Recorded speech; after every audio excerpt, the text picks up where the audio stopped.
지난 시간 저희는요, 이 기도가 하나님께서 우리를 향해 시작하신 이 대화를 완성하는 응답이다라고 배웠습니다. 자, 하나님께서 어떻게 우리에게 말씀하기 시작하셨죠? 바로 성경책. 이 성경책을 통해서 자신의 입에서 나오는 모든 말씀을, 우리에게 필요한 모든 말씀을 다 주셨습니다. 자, 그래서 우리가 성경책을 통해 하나님에 대해서 하나하나씩 알아가면서 우리가 하나님을 아는 지식이 넘치기 시작하겠죠? 자라기 시작하겠죠? 자, 그 하나님을 아는 지식에 따라 우리의 입을 열어서 언어적으로 또 인격적으로 하나님께 나아가는 것이 바로 기도이다. 그 대화이다. 하나님을 향한 우리의 대화의 완성이다라고 말씀드렸습니다. 자, 우리 모두가 다 이미 잘 알고 있듯이 이 올바른 인격적 관계에서 가장 중요한 요소는 상호 간의 소통이죠. 자, 그리고요, 이 소통은 주로 직접적인 대화를 통해 이루어집니다. 그러니까 그러하기에 하나님과의 인격적인 관계를 맺은 그리스도인인 우리에게 있어서 하나님과의 대화를 가능케 하는 이 기도는 사실 너무나 소중한 것입니다. 자, 그리고 저는요, 여러분 모두가 그리고 대다수의 그리스도인들이 이 기도가 소중한 것이고 중요한 것임을 이미 알고 있다라고 생각합니다. 자, 그런데 제가 여러분에게 여기서 질문이 있어요. 자, 대다수의 그리스도인들이 이 기도의 중요성에 대해서 잘 알고 있다는 사실이 곧 대다수의 그리스도인들이 매일매일 신실하게 기도 생활을 이어나가는다는 말일까요? 아니죠. 한번 생각해 보세요, 여러분. 저도 사실은 조금 이 양심에 찔리긴 하는데요.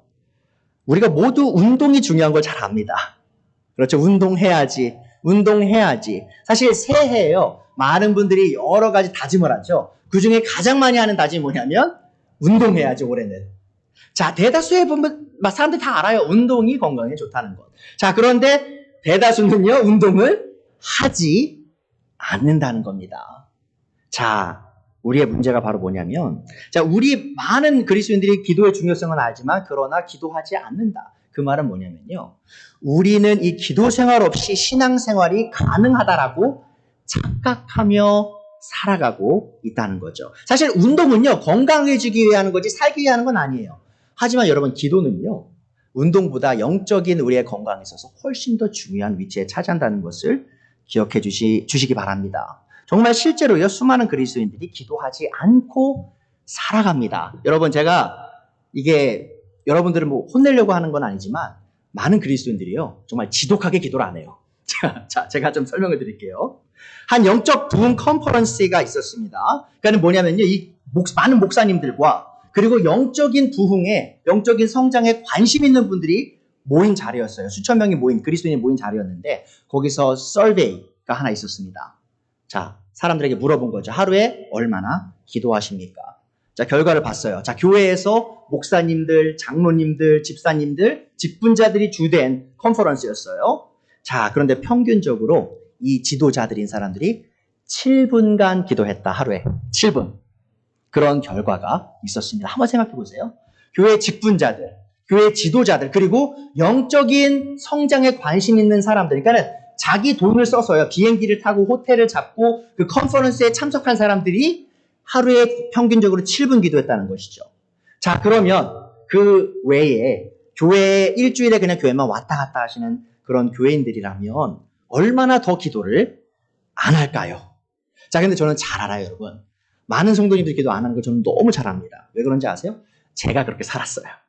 제가 기도 안 하고 그리스도인으로 산 시간이 굉장히 깁니다. 제가 그런 삶을 살아갔기 때문에 많은 분들이 기도 안 하는 걸 저는 너무나 잘 알고 있다는 것이죠. 자, 그런데 우리 모두가 기억해야 될 게 뭐냐? 우리가 그리스도인이라면 기도 생활을 지속적으로 갖는 것이 너무나 필요하고요, 당연한 것이라는 것이죠. 근데 이 당연한 것이 이루어지지 않고 있기 때문에 오늘 우리가 이런 말씀을 들을 필요가 있다는 겁니다. 그래서 오늘 말씀의 대지입니다. 참된 신앙생활을 살아가기 위해 우리는 반드시 지속적인 기도 생활을 행해 나가야 한다는 거죠. 자, 기도 생활이 없는 신앙생활은 생명이 없는 삶과 같습니다. 여러분, 생명 없이 살아갈 수 있나요? 그것과 같이 기도 없으면 신앙생활은 있을 수 없다라는 것을 기억해 주세요. 자, 그렇다면 우리는 왜 기도가 없는 그리스도인의 삶이 생명이 없는 삶과 같다라고 말할 수 있을까요? 자, 첫 번째 요지입니다. 기도하지 않는 것은 불신앙입니다. 믿지 않는 거예요. 자, 여러분, 조나단 에드워드라는 분 잘 아시는지 모르겠어요. 1700년대 미국에서 많은 부흥이 있었거든요. 한 2번 정도의 부흥이 있었는데 그 두 부흥 모두가 연관이 되었던, 사실 지금 미국 역사 속에서요, 청교도 역사 속에서 가장 위대한 신학자라고 불리는 분이기도 합니다. 자, 그분이 이렇게 말했어요. 조나단 에드워즈가 이렇게 말했습니다. 살아있는 생명이 자연스럽게 숨을 쉬듯이 믿음이 있는 사람은 기도로 자신의 믿음을 자연스럽게 표현한다. 그러니까 뭐냐면요, 여러분. 제가 살았대요. 제가 살아있다고 막 주장해요. 근데 제가 숨을 안 쉬고 살아있대요, 계속. 그럼 저는 뭐죠? 좀비. 자, 그런 것 같다는 거예요. 많은 사람들이 나는 신앙생활 합니다. 난 살아있습니다, 영적으로. 하지만 숨을 안 쉬고 있어요. 무슨 말이죠? 기도하지 않고 살아간다는 것이죠. 자, 근데 우리가 정말 참된 신앙을 갖고 있는 사람이라면 우리가 숨 쉬는 게 살아있는 사람으로서 당연하듯이 이 기도 생활이 너무나 당연한 것이 되어야 한다는 겁니다. 자, 그래서 기도는 하나님을 향한 우리의 믿음과 신뢰의 표현임을 기억해 주세요. 자, 우리는 예수님의 십자가의 복음을 통해 하나님을 믿고 알게 되었죠. 그리고 그리스도인이 되었어요. 자, 그렇다면 우리는 하나님에 대해 어떤 사실을 알고 있죠? 우리가 첫 번째로 하나님에 대해 아는 게 뭡니까? 바로 하나님께서 전 우주를 창조하신 창조주시다. 그리고 모든 것을 주관하시는 절대적 전능자시다라는 것을 알고 있죠. 자, 하나님께서 창조주시라는 말은요, 하나님께서 전능자라는 말은요, 하나님께는 어떤 불가능도 없다는 말입니다. 예레미야 32장 17절에 나오죠. 주 하나님 보십시오. 크신 권능과 펴신 팔로 하늘과 땅을 지으신 분이 바로 주님이시니 주님께서는 무슨 일이든지 못하시는 일이 없으십니다. 자, 보세요. 하나님께서 완전한 능력을 가진 분이다. 전능하신 능력. 어떤 것도 불가능이 없으신 그분을 우리가 믿기에 기도의 시작이 있을 수 있다는 것이죠. 자, 그런데 하나님께서 이 누구도 범접할 수 없는 권능과 영광 속에 계시지만 더 놀라운 사실이 있죠. 자기 자신이 높으신 분께서 자신을 낮추셔서 죄인인 우리의 기도에 귀를 기울이신다는 거예요. 자, 우리가 그것을 믿는 바입니다. 그러기 때문에 우리가 기도할 수 있는 거예요. 자, 높으신 분인데요. 우리의 기도에 관심이 없으신 분이래요. 자, 그럼 아무리 높아도, 아무리 능력이 있어도 기도할 필요가 없잖아요. 자, 근데 성령에서는 하나님께서 우리의 기도에 귀를 기울이신다라고 분명히 말하고 있어요. 자, 그러면 하나님께서 자신을 낮추셔서 우리의 기도에 귀를 기울이시는 사실을 우리가 어떻게 할 수 있죠? 바로 십자가죠. 십자가에서 예수님께서 우리를 위해 돌아가셨다는 그 사실. 그것이 바로 우리로 하여금 예수님의 이름으로 하나님 아버지께 나아갈 수 있는 길을 여셨다는 것이죠. 자, 예수님의 십자가를 보실 때마다 기억하시는 건 뭐냐면요, 하나님께서 우리 삶에 너무 큰 관심이 있으시다는 거예요. 그러실 필요가 없었죠. 하나님 아버지께서 자신의 아들을 보내셔서 그렇게 비참하게 수치스러운 죽음을 죽게 하실 필요가 없었음에도 불구하고 그렇게 하셨다. 그 말은 뭐죠? 우리 삶에 너무나 큰 관심이 있으시고 우리의 우리의 기도에 귀를 기울이신다는 말이에요. 그래서 우리가 예수님의 이름으로 기도하면 하나님께서 우리의 말에 귀를 기울이시죠. 요한복음 16장 23절이죠. 내가 진정으로 너에게 말한다. 예수님 말씀입니다. 너희가 아버지께 구하는 것은 무엇이나 아버지께서 내 이름으로 주실 것이다. 지금까지는 너희가 아무것도 내 이름으로 구하지 않았다. 하지만 내 이름으로 이제 구하여라. 그러면 받을 것이다. 그래서 너희의 기쁨이 넘치게 될 것이다. 자, 보세요. 기도할 때 기쁨이 넘치게 된다고 예수님께서 말씀하시죠. 자, 우리가 불가능이 없으신 이 전능자 하나님을 믿을 때 또 동일한 전능자께서 우리의 기도에 귀를 기울이신다는 사실을 알 때 우리가 해야 될 게 뭐죠? 바로 기도하는 것이죠. 이걸 믿으면요, 기도할 수밖에 없는 거예요. 자, 근데 우리가 기도하지 않는다? 그 말은 뭐냐?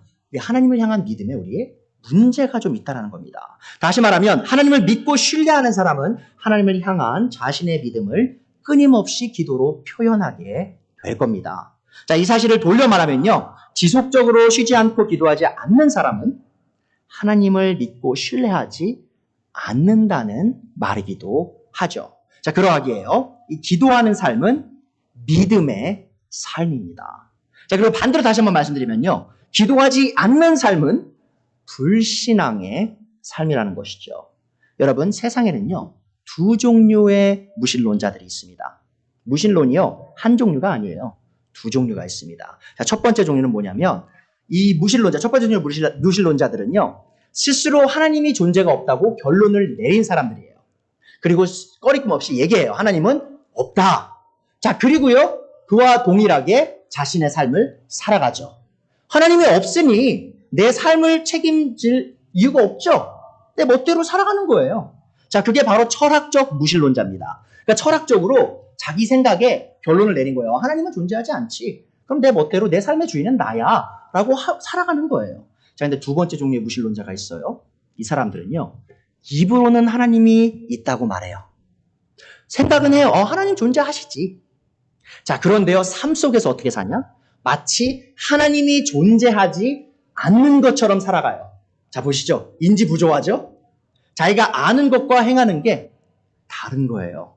하나님이 존재한다고 말하나 삶 속에서 그 사람 삶을 보면 정말 하나님이 존재하신가? 의문이 들게 한다는 것이죠. 근데 제가 정말 안타깝고 두렵게 여기는 게 바로 이겁니다.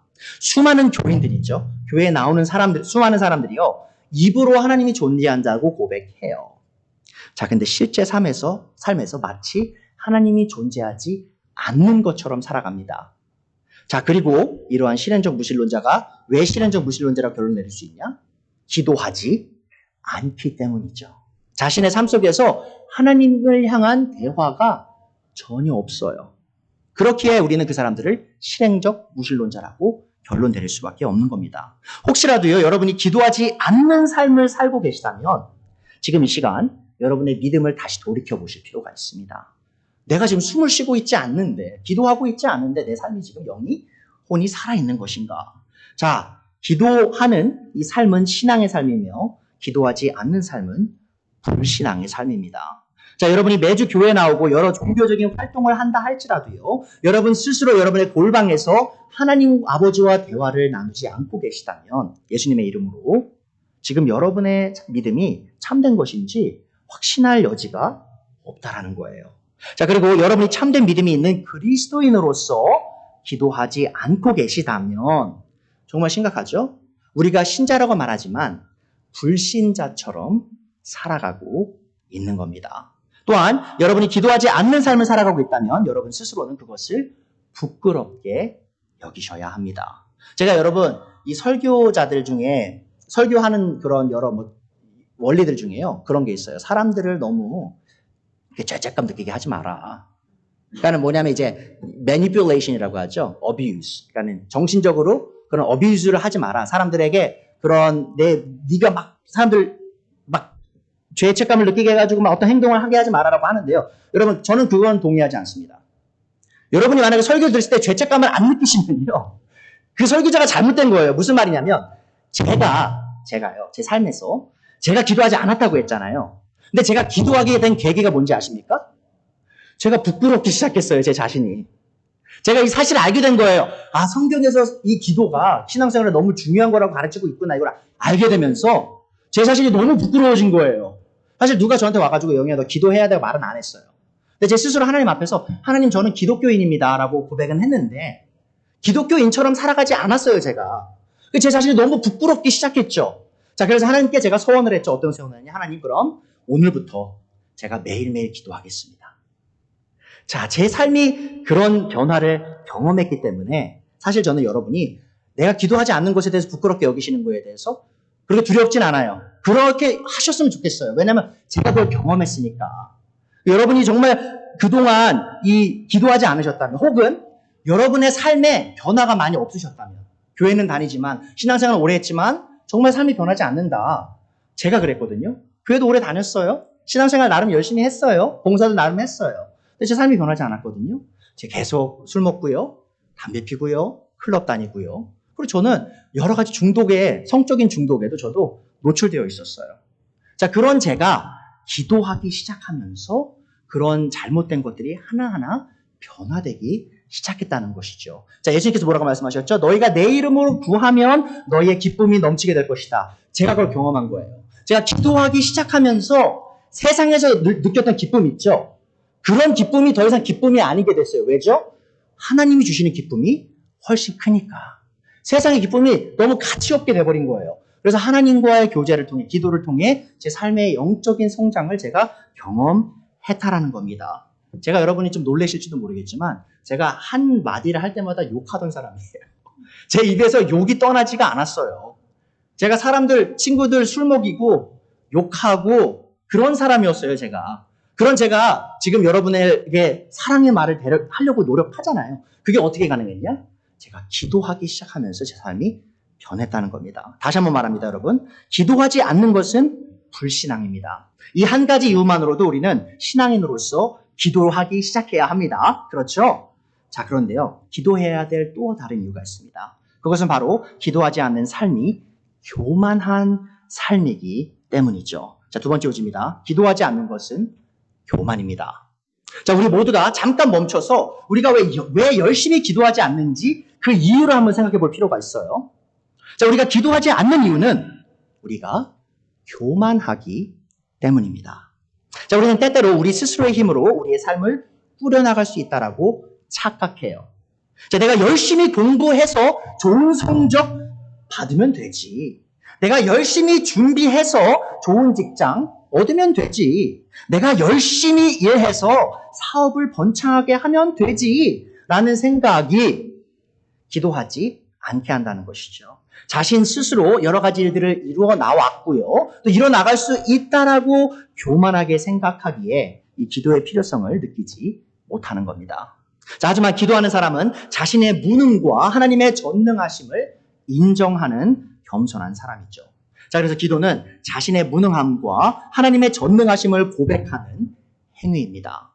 자, 지난주에 우리는 주기도문을 통해, 주기도문 아니라고 말씀드리긴 했는데 본보기가 되는 기도문이죠. 그 기도문을 통해 우리가 매일의 양식을 위해 기도해야 된다고 배웠습니다.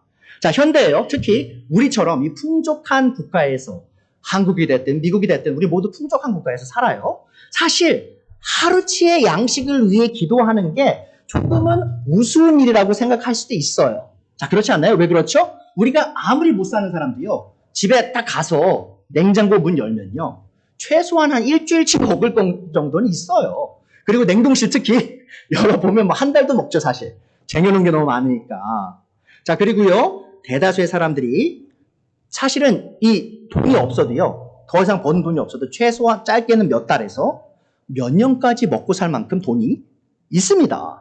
자, 여기서 우리가 기억해야 될 진리는요, 최소 며칠은 문제없이 밥을 먹고 살 수 있는 아주 가난한 사람이나 혹은 최소 몇십 년 혹은 몇백 년, 몇 대까지 잘 걱정 없이 먹고 살 수 있는 그런 부자들까지 사실 이 주기도문에 나오는 오늘의 양식을 구하는 기도를 해야 하고요, 할 수 있다는 것이죠. 그렇지 않았다면 예수님께서 그런 기도를 가르치지 않으셨다라는 거예요. 자, 왜 그럴까요? 왜 우리는 이미 먹을 게 너무 많은데 왜 매일의 양식을 위해 기도해야 할까요? 자, 그것은 우리가 우리의 삶을 지탱하고 있지 않기 때문입니다. 자, 우리의 삶을 지탱하고 계신 분이 누구시죠? 바로 하나님이세요. 만약 하나님께서 한번 하시면 바로 우리가 자랑하는 우리의 부는요, 단 한순간에 사라지게 될 겁니다. 여러분, 지난주에 뉴스 보셨죠? 터키와 시리아에서 무슨 일이 있었습니까? 지진이 한 2번 크게 났고요. 여진이 여러 번 났죠. 자, 여러분 생각해 보세요. 사람들이 그런 농담해요. 내 꿈은, 어린애들도, 내 꿈은 뭐라 그러죠? 건물주야. 그런 농담 많이 하죠? 조물주 위에 건물주 있어. 이런 농담도 가르쳐요. 여러분, 크리스천들은 그런 농담하시면 안 됩니다. 자, 그 정도로 건물을 갖고 있는 걸요, 최고로 여겨요. 최고로. 자, 근데 터키에서요, 지금 터키에서만 그 지진으로 인해 몇 개의 빌딩이 무너졌는지 아십니까? 6,444개 이상이 무너졌어요, 여러분. 한순간에. 한번 생각해 보세요. 물론 그 죽은 목숨까지 생각하면 너무나 안타깝지만 그 건물만 한번 생각해 보세요. 내가 그 건물 6,400개 중에 한 1,000개 정도 소유했다고 해보죠. 근데 하루 아침에 다 무너질 수 있다는 게 바로 우리의 부라는 겁니다. 여러분, 2008년에 갑자기 찾아온 경기 침체로요, 미국에서 2008년 12월부터 2010년 12월까지요, 이 미국 땅 안에서만 180만 개의 작은 회사와 가게들이 문을 닫았어요. 단 2년 만에 경기 침체로 인해 180만 개의 그 회사들이, 작은 회사들, 가게들이 문을 닫았다는 겁니다. 여러분, 작년에만요, 15만 명의 IT 종사자들이 직장을 잃었어요. 지금 난리죠? 구글, 아마존, 마이크로소프트, 지금 몇만 명씩 막 레이오프하고 있죠? 자, 근데 올해만요, 여러분. 지금 아직 2월 다 안 지나갔죠? 자, 올해만, 작년에 15만 명 잘렸는데요. 올해만 10만 명이 벌써 잘렸습니다. IT 종사자들이. 작년부터 올해까지 25만 명의 IT 종사자들. 여러분 생각해보세요. 구글 들어가려면 얼마나 열심히 살았겠어요? 마이크로소프트 들어가려면 얼마나 열심히 살았겠어요? 그 메타, 페이스북 들어가려면 얼마나 열심히 살았겠어요? 하루아침에 직장을 잃을 수 있는 게 우리 삶이라는 겁니다. 자, 그래서 그 누구도 자신의 통장에 많은 잔고와 자신이 보유한 주식과 부동산을 바라보면서 스스로의 능력이 자신의 삶을 지탱하고 있다고 착각하지 말아야 한다는 것이죠. 자, 그 누구도 내 재력이 나의 힘으로 이루어진 게 아니에요. 물론 재력 있는 분들이 경향이 있죠. 더 열심히 사는 경향들은 있어요. 자, 그러함에도 여러분, 정말 열심히 사는 모든 사람들이 다 부자 되는지 아십니까? 전혀 아니에요. 운이 따르지 않으면, 세상 속된 말로 운이 따르지 않으면 아무리 열심히 살아도 부를 추격할 수가 없죠. 자, 그럼 그 누구한테 올 걸까요? 그 부가 하나님께서 그 부를 허락하신 것이란 것이죠. 하나님께서 허락하지 않으면 여러분, 내일 먹을 밥이 문제가 아니고 여러분, 우리 다음 숨 있죠, 다음 숨. 제 다음 숨도 못 쉬어요. 제 다음 심장에 한 번 더 뛰는 찐빵 박동 있죠? 그 박동도 못 뛰어요. 하나님이 도우시지 않으면. 자, 우리의 삶이 그런 삶이라는 겁니다. 이 성경책은요, 우리에게 명확하게 얘기하죠. 하나님이 붙잡으시지 않으면 우리는 단 한순간도 존재할 수 없는, 살아갈 수 없는 그런 연약한 존재라는 것이죠. 자, 그러하기에 이 매일의 양식을 위한 끊임없는 기도를 통해 우리는 우리의 무능함과 하나님의 전능하심을 매일매일 고백하고 기억해야 한다는 겁니다. 자, 스스로 살아갈 수 없는 거지가 한 끼의 양식을 구하기 위해 겸손히 머리를 조아리는 것과 같이 우리는 전능하신 하나님 앞에서 아무런 능력 없는 거지와 같은 처지로 이 기도를 통해 하나님께 우리의 필요를 아뢰어야 한다는 것이죠. 왜 그렇죠? 하나님께서 그 능력을 갖고 계시기에 우리는 너무나 능력이 없는 부족한 사람들이기에 그렇다는 거죠. 자, 그래서 기도는요, 자기 의존을 벗어나 하나님을 의지하는 겁니다. 자, 모든 일에 기도하는 삶은 자기 의존을 벗어나서 모든 일에 하나님을 의지하는 삶입니다. 여러분, 개인적으로 저는요, 이 북한을 굉장히 싫어합니다. 저는 북한 사람들을 사랑해요. 하지만 북한 그 정치 체제를 굉장히 저는 싫어합니다. 자, 왜 그러냐? 여러분 혹시 주체 사상이라고 들어보셨나요? 주체 사상? 자, 그 주체 사상이 김일성과 함께 시작된 북한을 지탱하는 사상입니다. 이 주체 사상은 뭐냐면요. 내가, 이 북한이란 나라가 주체적으로 모든 필요를 나라 안에서 다 공급해 나간다는 거예요. 자, 그래서 나 스스로 설 수 있다라는 것이죠. 철저한 자기 의존적인 사상입니다. 자, 그래서 하나님이 필요 없죠. 내 힘으로 내가 부국을 이룰 거야. 내가 강력한 나라가 될 거야. 강력한 사람이 될 거야. 그게 바로 주체 사상입니다. 자, 물론 우리가 개인적으로 어떤 그런 자기 의존하는 어른으로서 그런 게 좀 필요하긴 하죠. 언제까지 우리가 부모님 의지할 수는 없잖아요. 자, 그런데 여러분, 신앙생활에 있어서요, 하나님과의 관계에 있어서요, 그 누구도 어른이 못 된다는 사실 아십니까? 예수님께서 뭐라고 말씀하셨죠? 너희가 어린 아이와 같지 않으면, 그런 믿음을 갖지 않으면 어떻게 할 수 없다고요? 하나님의 왕국에, 하늘의 왕국에 들어갈 수 없다. 무슨 말이냐? 우리가 하나님 앞에 서면요, 이거예요.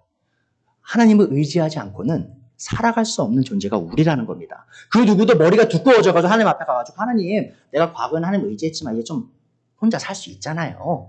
그렇게 말할 수 있는 사람이 단 한 명도 없다라는 것이죠. 그리고 하나님은요, 그 자기 의존하는 그 사상 있죠? 그 주체 사상을요, 가장 증오하십니다.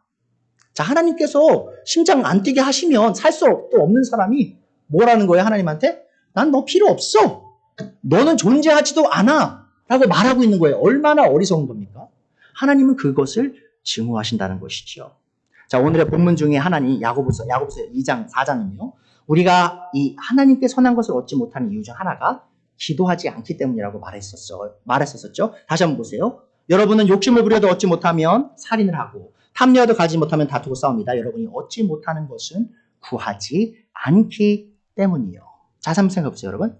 이 야고보서 4장에서 사람들이 왜 그럼 구하지 않을까요? 그리스도인이라고 말하는 사람들이 왜 구하지 않을까요? 자, 그 근본적인 이유는요, 바로 하나님보다 자기 자신의 힘을 더 의지하기 때문입니다. 자, 야고보는 같은 장에서 하나님보다 자기 자신을 의지하는 사람을 이렇게 꾸짖습니다. 한번 보세요.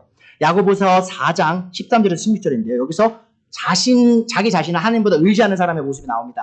오늘이나 내일 어느 도시에 가서 1년 동안 거기에서 지내며 장사하여 돈을 벌겠다 하는 사람들이요. 한번 보세요, 여러분.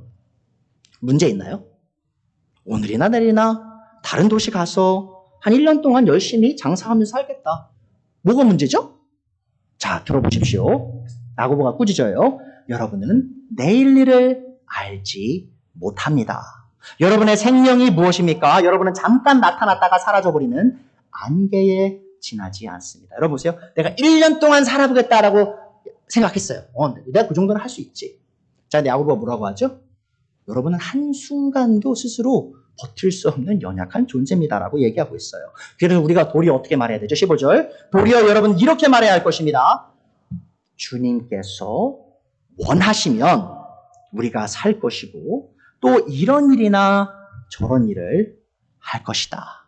자, 그런데 여러분은 지금 우쭐대면서 자랑하고 있습니다. 그와 같은 자랑은 다 악한 것입니다. 한번 보세요. 여러분 야고보서 4장 2절에서 너희들이 기도를 안 하기 때문에 못 받는다라고 야고보가 꾸짖으면서 그 사람들 대상은 또 뭐라고 얘기한 거죠? 너희들은 니들 스스로 삶을 살아갈 수 있다고 착각하고 있구나라고 지금 후반부에서 꾸짖고 있다는 거죠. 근데 여러분 저는요 너무 두려운 게 이거예요. 저는 수많은 그리스도인들을 만나거든요. 사실 제가 두 교회 목사지 않습니까? 미국 교회에서 부목사를 하고 또 이제 한국 교회에서 여러분 우리 아직 수가 적지만 많은 분들을 만나잖아요. 만나는데 이제 인생 얘기를 들어보면요. 참 제가 놀라울 때가 많아요. 뭐냐면 많은 분들이 직장 선택이나 혹은 내 사업의 방향이나 혹은 뭐 내가 여행을 하는 것이든지 내 자식의 그 미래에 관한 것이든지 기도하지 않고요. 하나님의 뜻을 구하지 않고요. 자기 눈에 보기에 옳은 것을 아무렇지 않게 선택하고 살아가요. 그리스도인들이요. 직장 문제가 여러분 그러니까 내 신앙생활보다요. 직장이 먼저예요. 직장이. 내 직장을 중심으로 내 신앙생활이 돌아가요. 내 신앙생활을 중심으로 직장을 돌아가지 않죠.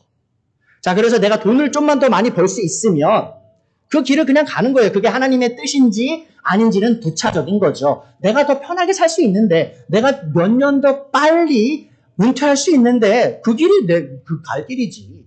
지금 야고보가 그런 사람에게 말하는 거예요. 너희 지금 하나님의 뜻을 구해본 적은 있니? 멈춰서 한번 생각해봐. 너가 지금 50살에 은퇴하고 싶어서 이렇게 열심히 살아가는데 하나님이 너를 49살에 죽이시면 어떡할 거니? 라고 말하고 있다는 것이죠. 자, 그럼 우리가 어떻게 해야 되겠습니까? 미래를 향한 어떤 미래에 대한 어떤 중대한 결정을 하기 앞서서 뭘 해야 돼요? 기도해야겠죠. 우리가 교만하게 우리 자기 주도적인 삶을 살아갈 것이 아니라 겸손하게 하나님 앞에 엎드려서 하나님, 제가 지금 이런 오퍼가 있습니다. 이런 선택사항이 있는데 제가 어떤 선택을 해야 하겠습니까? 라고 겸손하게 묻는 게 필요하다는 것이죠.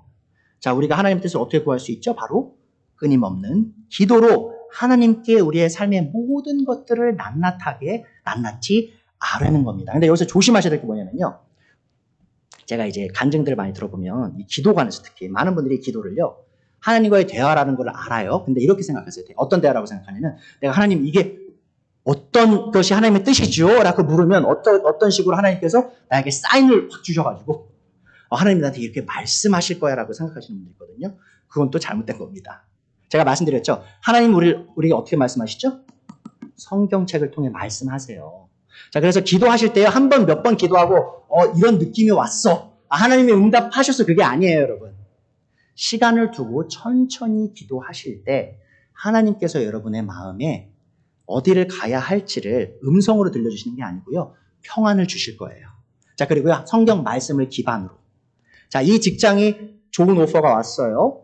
자, 근데 이 직장을 가면 좋은 교회에 다닐 수 없어요. 그 지역에는 바른 교회가 없어요. 나 혼자 신앙생활을 해야 돼요. 자, 근데 마음에 평안이 왔어요. 저 직장이야. 내가 그러면 헌금 더 많이 할 수 있잖아. 신앙생활 좀 못하는 거 어쩔 수 없지만 그래도 할 수 있잖아. 마음에 평안이 와서 가면 성경에서 뭐라고 말하죠? 모이기를 힘쓰라. 하나님 말씀, 하나님을 경배하는 자리에 항상 힘써서 나와라. 라고 하잖아요. 하나님 말씀에 완전 대치되면서 가면서 난 평안이 왔어요. 저 길이 하나님의 길이에요. 라고 생각하는 분이 너무 많아요. 자, 그래서 여러분, 내 생각 있죠, 내 생각. 기도하면서 이런 느낌, 이거를 의지하라는 게 아니고요. 하나님 말씀 의지해서 하나님의 원리 있죠. 말씀의 원리를 잘 살펴보시면서 기도하실 때 하나님께서 이 말씀들을 통해서 내가 이런 선택을 해 나가야겠구나라는 그 평안을 분명히 주실 거라는 거죠. 그리고 그렇게 겸손하게 기도하는 사람에게요, 하나님께서 그 길을 열어주신다는 것을 또한 기억해 주시기 바랍니다. 그래서 기도하는 삶은 어떤 삶이죠? 바로 겸손의 삶입니다. 자, 여러분, 하나님께서 누구에게 은혜를 주시는지 아십니까? 같은 야고보 4장의 6절에 나옵니다.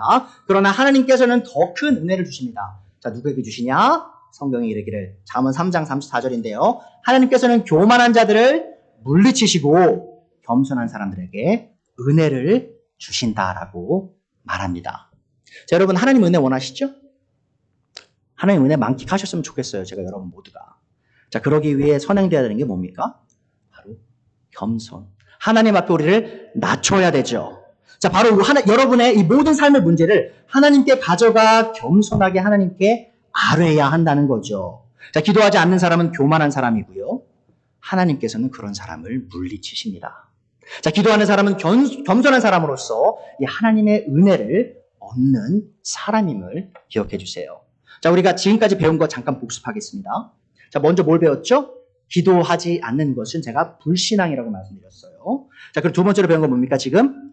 두 번째로 기도하지 않는 것은 교만이라고 배웠어요. 불신앙이고 교만이죠. 자, 한번 생각해 보세요. 이제 하나님을 믿지 않는 불신앙과 하나님보다 자기 자신을 의지하는 이런 교만한 것을 우리가 교만한 마음을 뭐라고 정의 내릴 수 있을까요?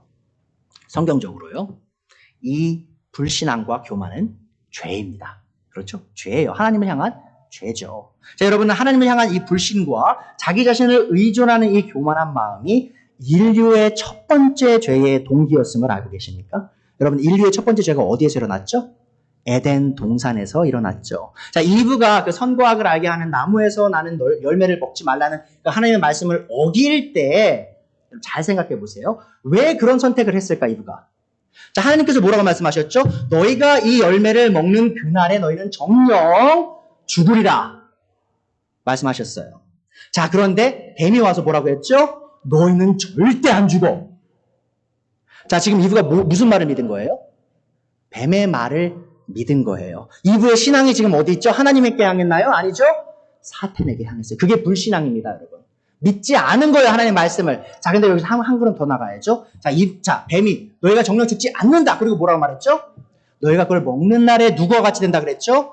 하나님과 같이 될 것이다. 자, 그 말이요, 하나님처럼 완벽한 존재가 된다는 게 아니고요, 이 의미입니다. 너희가 하나님과 같은 어떤 독립적인 존재가 될 거야. 무슨 말이냐면 이제 더 이상 하나님의 권위 아래 살지 않아도 되는 존재가 될 거야 라고 거짓말을 한 거예요. 자, 그게 뭐죠? 바로 자기 의존적 교만이죠. 하나님이 더 이상 필요 없어. 나는 나 스스로 살 수 있어. 그 선택을 아담과 이브가 했다라는 겁니다. 자, 보세요, 여러분. 우리가 기도하지 않는 게요, 같은 종류의 죄예요. 하나님을 향한 불신앙이에요, 기도하지 않는 것은. 하나님을 향한 교만이죠. 왜냐하면 하나님 필요 없잖아요. 기도 안 하는 이유가 뭐죠? 나 혼자 잘 먹고 잘 살 수 있는데 뭐하러 기도해? 그 마음 아닌가요? 자, 그럼 여러분 잘 생각해 보세요. 우리가 기도하지 않는 것은요, 이 인류 모두를 다 죄인으로 만든 그 첫 번째 죄와 같은 종류의 죄를 짓고 있다라는 겁니다. 자, 그래서 세 번째로요, 기도하지 않는 것은 죄입니다. 자, 모든 그리스도인들은 기도가 좋은 것이라는 걸 이미 잘 알고 있어요. 자, 기도하지 마세요라고 말할 그리스도인은 없다라는 것이죠. 하지만 그러함에도 대다수의 그리스도인들이 지속적인 기도 생활을 하지 않는 이유 중 하나는요, 바로 기도하지 않는 것이 죄라는 것을 모르기 때문이에요. 제가 그 중에 하나였습니다. 저는 기도하지 않는 게 죄인지 몰랐어요. 근데 성경을 통해서 기도하지 않는 것이 죄라는 걸 알면서 제 삶이 변화되기 시작했다는 것이죠. 여러분, 죄는 뭡니까? 죄는요, 쉽게 말씀드리면 하나님의 명령에 불순종하는 거예요. 그렇죠? 하나님의 명령에 순종하지 않는 것이죠. 자, 그런데 하나님께서 주신 명령이 뭐죠? 하나님께서는요, 끊임없이 우리에게 기도하라고 명령하십니다. 자, 오늘의 본문인 데살로니가 전서 5장 17절에 뭐라고 나오죠? 바울 사도가 이렇게 얘기해요. 항상 기뻐하십시오. 끊임없이 기도하십시오. 모든 일에 감사하십시오. 자, 이것이 그리스도 예수 안에서 여러분에게 바라시는 누구의 뜻이라고요? 하나님의 뜻입니다. 자, 바울이 한 번 얘기했을까요? 끊임없이 기도하라고? 로마서 12장 12절, 에베소서 6장 18절, 빌립보서 4장 6절에서 7절, 또 골로새서 4장 2절을 통해 바울은 이렇게 이야기합니다. 꾸준히 기도하고 성령 안에서 기도하고 모든 상황에서 기도하고 감사하는 마음으로 깨어서 항상 기도하라라고 명령을 하고 있어요. 끊임없이 성경은 명령합니다. 기도하라. 끊임없이 기도하라. 항상 기도하라. 영 안에서 기도하라. 계속 기도하라. 모든 일에 기도하라. 자, 그렇다면 바울은 왜 이렇게 끊임없이 우리에게 기도하라고 명령할까요? 바로 이 기도하라는 명령이요. 바로 예수님께서 주신 명령이기도 하다는 거죠. 자, 마태복음 7장 7절에 나오죠. 구하여라. 그리하면 하나님께서 너에게 주실 것이다. 찾아라. 그리하면 너희가 찾을 것이다. 문을 두드려라. 그리하면 하나님께서 너희에게 열어주실 것이다. 구하는 사람마다 얻을 것이요. 찾는 사람마다 찾을 것이요. 문을 두드리는 사람에게 열어주실 것이다. 너희 가운데서 아들이 빵을 달라고 하는데 돌을 줄 사람이 어디 있으며 생선을 달라고 하는데 뱀을 줄 사람이 어디 있느냐.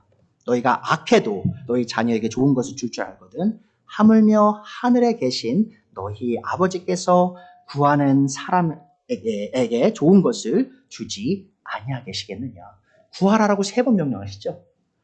계속 강조하시는 거예요. 계속 기도해라. 자, 그리고 또 말씀하신 요한복음 6장 23절 처음 읽긴 했었는데요. 내가 진정으로 너에게 말한다. 너희가 아버지께 구하는 것은 무엇이나 아버지께서 내 이름으로 주실 것이다. 그러하기에 지금까지 너희가 아무것도 내 이름으로 구하진 않았지만 지금부터 내 이름으로 구해라. 그러면 받을 것이다. 그래서 너희의 기쁨이 넘치게 될 것이다. 예수님께서 계속 말씀하셨어요. 기도하라. 사실 겟세마네 동산에서 세 제자에게 뭐라고 했죠? 베드로, 야고보, 요한에게 기도해라. 너희가 유혹에 빠지지 않게 기도해라. 그러니까 모든 일에 있어서 기도하라고 예수님께서 끊임없이 명령하셨다는 것이죠. 그 말이 뭐죠? 우리가 기도하지 않으면 하나님의 명령을 어기는 죄를 짓고 있는 것이라는 것이죠. 여러분, 더 나아가서요. 우리가 단순히 기도 생활할 때 우리가 우리만을 위해 기도하지 않죠. 우리 주위 사람들을 위해 기도해야 하는 거잖아요. 여러분 잘 아십니까? 우리 주위 사람을 위해 기도하지 않는 것도 하나님을 향한 너무나 큰 죄라는 사실. 여러분이 하나님께서 여러분의 남편분들, 아내분들, 자녀분들, 부모님들, 교회 성도들, 친구들 왜 줬는지 아십니까? 기도하라고. 그들을 위해 기도하라고. 하나님께서 여러분을 저에게 왜 주는지 아세요? 교회 목사로서? 제가 여러분을 위해 기도하라고 주신 거예요. 자, 그런데 우리가 그들을 위해 기도하지 않는다? 하나님의 명령을 어기는 그런 죄를 짓는 거라는 거죠. 제가 지금 지어내는 얘기가 아니에요. 여러분, 사무엘 기억하시죠? 사무엘은 선지자였죠? 누구를 처음에 왕으로 세웠죠? 사무엘이 사울을 왕으로, 이스라엘 첫 왕으로 세웠죠. 자, 그러면서 이제 사무엘이 은퇴식을 하는 거예요. 은퇴식. 자기가 그동안 이제 지도자였어요. 영적 지도자. 그리고 또 사실 정치적인 지도자기도 했죠. 선지자로서, 사사로서. 자, 그런데 이제 사울이 왕이 됐기 때문에 이제 은퇴를 하는 거예요. 이제 난 더 이상 전면에 나서서 너희들의 지도자가 되지 않겠다. 자, 근데 보세요. 사무엘이 뭐라고 고백하는지. 사무엘상 12장 23절이죠. 나는 당신들이 잘 되도록 기도할 것입니다. 이스라엘 민족에 말하는 거예요. 내가 기도하는 일을 그친다면 그것은 내가 하나님께 죄를 짓는 것입니다. 그런 일은 없을 것입니다. 오히려 나는 당신들이 가장 선하고 가장 바른 길로 가도록 가르치겠습니다. 보세요, 여러분. 기도하지 않는 것, 자신이 맡아서 다스렸던 사람들을 위해 기도하지 않는 것이 하나님 앞에 큰 죄다라고 사무엘은 고백하고 있습니다. 여러분, 이렇게 생각하셔야 돼요. 여러분 자녀를 위해 특히, 혹은 남편분, 아내분을 위해 특히 기도하셔야 될 이유가 뭐냐면요. 여러분이 기도하지 않으면요. 그들을 위해 기도해 줄 사람이 아무도 없을지도 몰라요. 물론 제가 여러분의 가족들을 위해 기도합니다. 근데 여러분이 기도하지 않으면 지금 여러분의 가족들을 위해 기도할 사람이 거의 없는 거예요.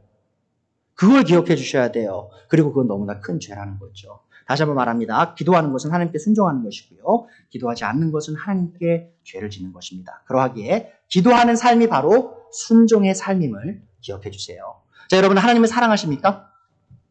사랑하세요, 하나님? 사랑하시죠. 자, 그렇다면 하나님을 향한 여러분의 사랑을 어떻게 증명하시겠어요?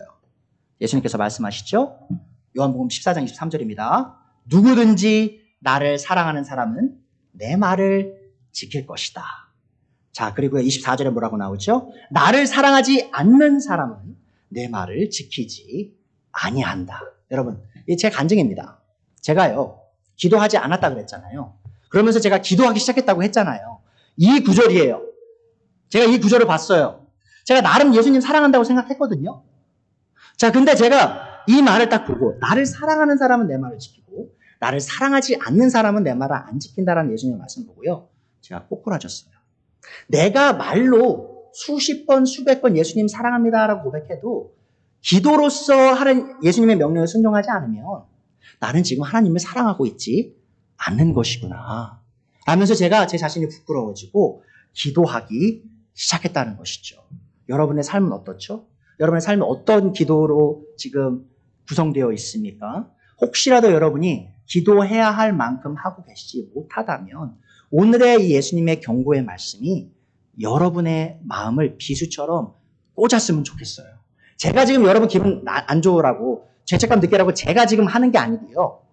예수님의 말씀이 여러분의 심장을 겨눠야 한다는 것이죠. 자, 그래서 여러분 우리가 하나님 앞에서 바른 신앙을 하기 위해 필요한 게 뭐라고요? 바로 지속적인 끊임없는 기도라는 겁니다. 근데 여러분 이제 오해하시면 안 되는 게 뭐냐면 많은 분들이 또 이렇게 얘기하죠. 쉬지 말고 기도하라 라고 얘기했으니까 그러면 직장도 때려치고 애들 보는 것도 그냥 내팽겨치고 기도만 하는 거죠? 라고 오해하시는데 그게 아니죠. 이렇게 생각하시면 돼요, 여러분. 여러분 나침반 있죠, 나침반. 나침반의 그 심이요. 항상 어디를 향하죠? 북쪽을 향하죠, 북쪽. 이게 그 자기장에 의해서 항상 북쪽을 가리켜요. 자, 그런데 저희가 손으로 이 나침반을 이렇게 돌려요. 남쪽을 가리키게 해요. 그럼 어디를 가르치죠? 남쪽을 가르치죠. 자, 근데 그걸 딱 놓으면 어떻게 되죠? 다시 북쪽으로 뿅 가잖아요. 자, 쉬지 말고 기도하라는 말은 바로 이겁니다. 여러분이 일터에서 일하실 수 있어요. 여러분이 세상의 일 때문에 지금 잠깐 정신을 다른 데 팔릴 수도 있어요. 자, 근데 내일이 끝났어요. 정신 팔렸던 게 딱 끝났어요. 그럼 어디로 돌아가야 된다고요? 다시 북쪽으로. 나침반이 북쪽 가는 것처럼 다시 기도의 자리로 가야 한다는 겁니다. 그게 바로 끊임없이 기도하라는 말의 의미예요. 그러니까 내 일이 끝났어요. 그러고 나서 잠깐 쉬는 텀이 있어요. 자, 그럼 제가 그때 뭐 하는 거죠? 기도하는 거예요. 자, 그게 바로 끊임없이 기도하는 사람의 태도라는 것을 기억해 주세요. 자, 그래서 제가 이 기도를 위한, 실제적인 기도 삶을 위한 팁을 좀 드리도록 할게요. 자, 처음에 가장 먼저 하셔야 될 게 뭐냐면요. 기도할 시간을 분명하게 떼어 놓으셔야 됩니다. 정해놓지 않으시면요. 기도 안 하실 거예요. 그게 아침이 돼도 좋고요. 점심시간이 돼도 좋아요. 직장인인 분들이라면 점심시간에 30분에서 1시간 여유가 있을 수도 있죠. 혹은 밤에 주무시기 전도 좋아요. 어느 시간이 됐든지 최소한 10분, 20분, 30분, 1시간은, 그러니까 딱 정해진 시간 있죠? 떼어서 기도하는 시간으로 사용하셔야 돼요. 그래서 사실 가장 좋은 시간은요, 말씀을 묵상하는 시간이기도 합니다. 이 말씀을 읽고 묵상하시면서 그 읽는 내용을 통해서 하나님께 기도하시는 게 사실은 매일매일 하시는 게 가장 좋은 습관이기도 하죠. 그리고 기도의 리마인더를 챙기세요. 무슨 말이냐면 알람 있죠, 알람. 정해진 시간에 알람을 해놓으시고 또 그 외에도요. 내가 쉬는 시간들 있잖아요. 알잖아요, 미리. 이때 쉬는 시간, 저때 쉬는 시간 있는 거 미리 거의 아시잖아요. 그럼 그때 알람을 맞춰놓으시는 거예요. 저는 어떻게 하냐면요. 제 핸드폰이 9시부터 5시까지 있죠. 아침 9시부터 5시까지 4시간 울립니다. 정각에 9시, 10시, 11시, 12시 이렇게 울려요. 그럼 제가 그 시간에 기도합니다. 물론 저도 일해야 되잖아요. 설교도 준비하고 또 전도도 해야 되고 제 일이 있지만 그 정시가 되면 제가 1분이든 2분이든 3분이든 4분이든 5분이든 시간 여력이 되는 만큼 기도를 합니다. 그래서 제가 이제 하루 종일 분산시켜 놓는 거죠. 기도할 것을. 자, 그래서 오늘은 이 가정을 위해서 9시에는 이 가정을 위해 기도하고 10시에는 저 가정을 위해 기도하고 자, 그런 식으로 분산해 놓는 거예요. 그러면 제가 기도 시간을 꼭 1시간, 2시간 이렇게 모아놓지 않아도 제 기도해야 될 분들을 다 기도할 수 있는 그런 여력이 생긴다는 것이죠. 자, 그리고요, 사실 더 중요한 것도, 한 가지 같이 중요한 건 뭐냐면, 기도 파트너가 필요합니다. 나 혼자만 기도하면요, 좀 힘들어요. 그래서 가끔씩 만나서 함께 기도할 수 있는 사람들이 필요하다는 것이죠. 뭐 부부라면 같이 기도하셔야 되고요. 또 자녀들랑도 같이 기도하셔야 되고요. 혹은 뭐 교회 형제 자매님들과 함께 기도할 수 있는 시간을 또 따로 정해 놓으시는 것이 굉장히 도움이 됩니다. 자, 그래서 여러분, 이 기도라는 것이요, 우리 그리스도인 삶에서 숨 쉬는 것처럼 너무 중요한 것이라는 것을 기억하시고, 자, 다시 한번 제가 말씀드릴게요. 이 참된 신앙생활을 살아가기 위해 우리는 반드시 지속적인 기도 생활을 해야 한다는 걸 기억해 주세요. 기도는 우리의 믿음의 표현이며 우리의 겸손의 증표이며 하나님을 향한 우리의 순종의 증명입니다. 그래서 함께 기도함을 통해서 겸손하게 주님께 나아가는 우리가 되기를 간절히 바랍니다.